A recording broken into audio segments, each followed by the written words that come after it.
For nearly 2 years, the RAF had left Berlin alone. However, in the autumn of that year, it was back with a vengeance. There were massive raids on the capital. As the citizens of Berlin hurried to the air raid shelters, the Goebbels family got its most precious possessions out of their homes in Schwanenwerder and Hermann Göringstrasse and brought them to Lanka.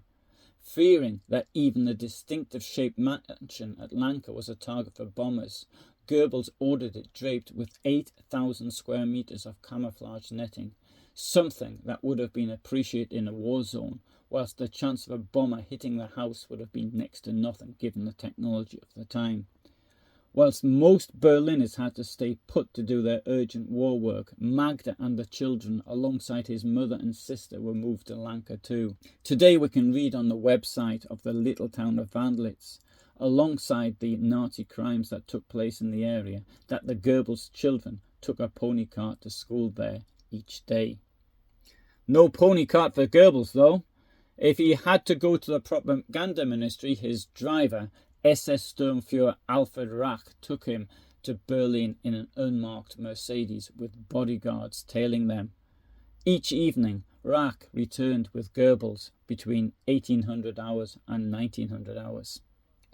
As American and British bombers pulverized Berlin, forewarned by telephone, Goebbels would watch the destruction of the capital from the safety and comfort of Lanka.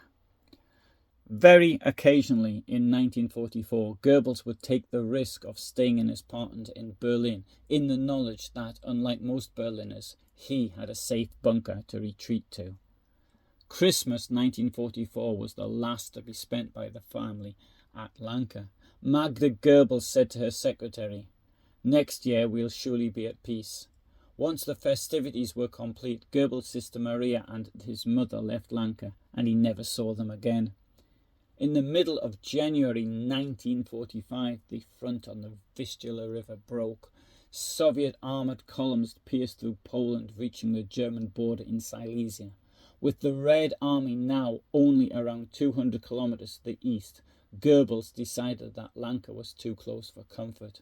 On the 31st of January 1945, he sent his orderly, Schwegermann, out to Lanka to collect Magda, their 6 children and 2 governesses, and take them to the air raid shelter at his home in Berlin at Schwanenwerder. He never returned to Lanka again.